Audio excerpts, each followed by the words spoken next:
Becoming a leader is very likely going to be the biggest shift you've made this far in your professional career. Think about it from a sports perspective.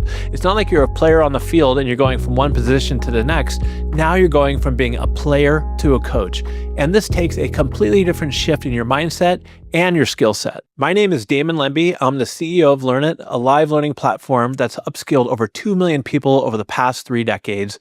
And today's episode of the Learn It All podcast is going to be about 5 pieces of advice that I have for every new leader that I've worked with over the years, that I've seen time and time again. And what you're going to learn today is going to get you off on the right foot, whether you're just starting out your career as a leader, or maybe you've been a leader for several months or a year and you want to learn more and get better. So let's begin.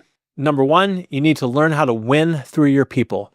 As a high-performing individual contributor, you'd go out and you do all the work yourself. As a leader, it's not about you anymore. It's about your people. To be successful, you need to put your people first and you win through them, just like a coach does in sports, right? You can't go out there and hit or shoot the hoops. You need to be supportive of your team, build the trust that they need and confidence they need to be successful. And that is the very first shift in mindset that you need to take on as a leader. The fastest way to fail as a leader is to try to do all the work yourself.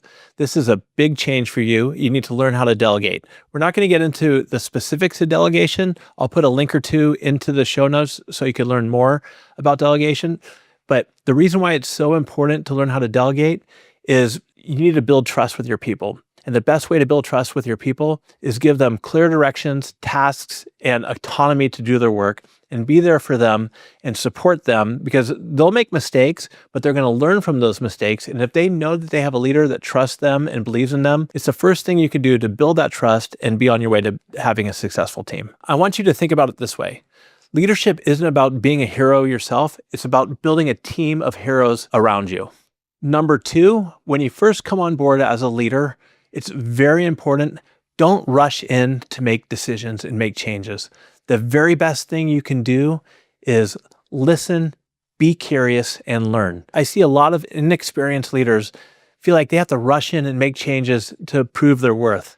That's the wrong way to go about it. The best thing you can do is sit down, interview people, build personal connections with them, figure out what's working, what's not working, where they're struggling with, what roadblocks they have in their way. And then with that, then you can organize a plan and start making decisions and change. Again, it's really about them understanding that they're being heard by their leaders and having that trust build up. So when you do make change, whether it's their idea or your idea, that they're bought in and that change will happen and happen successfully.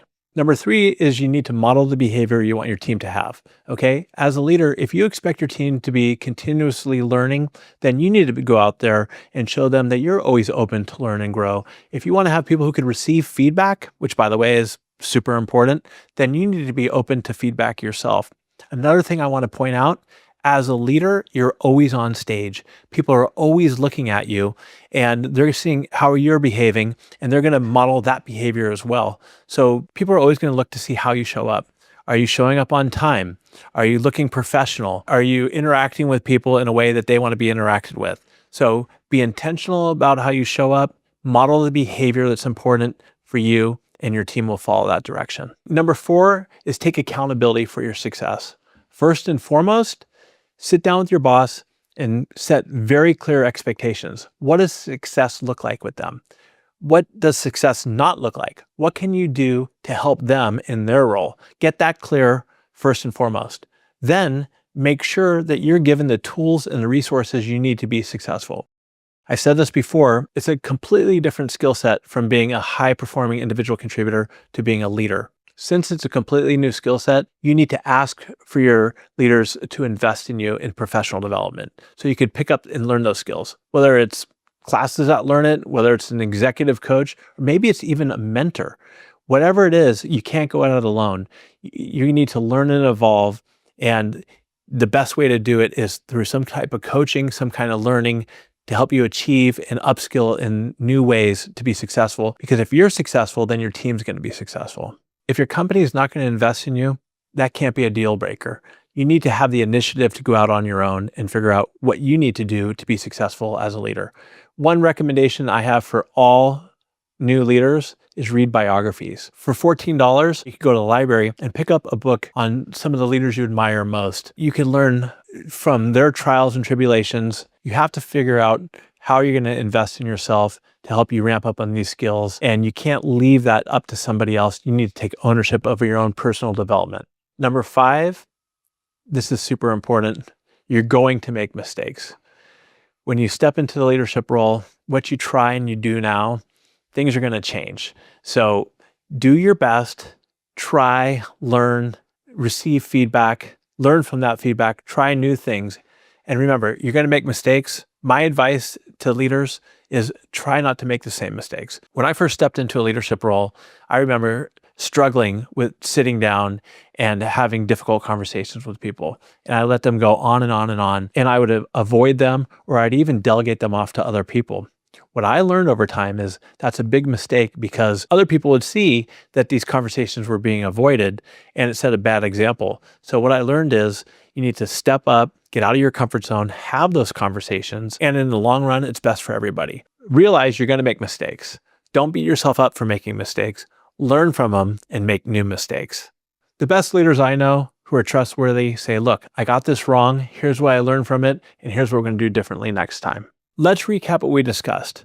First and foremost, leadership isn't about you. It's about your people. You want to be a people-first leader.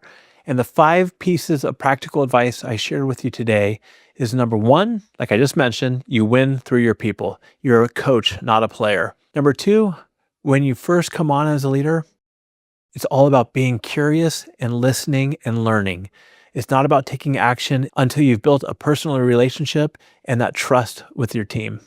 Number 3, model the behavior you want your team to exude. You're always on stage as a leader. People are always looking at you.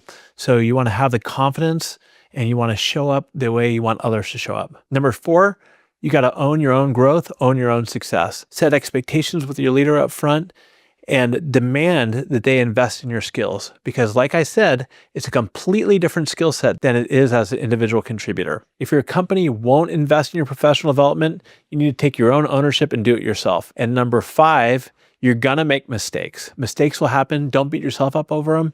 Learn from those mistakes, adapt, grow, be curious, and make new mistakes. What I always like to say, great leaders aren't born or made, they're always in the making. Enjoy your ride as a leader.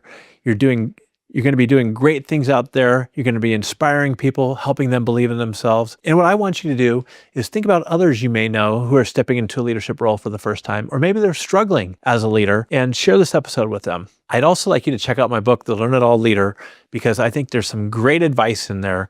And you can hear my stories and tribulations about how I've helped develop and build Learn It over the years. And I share plenty of mistakes and learning lessons. So check out the Learn It All Leader. And until next time, everybody, stay curious, keep learning, and I wish you the best of luck.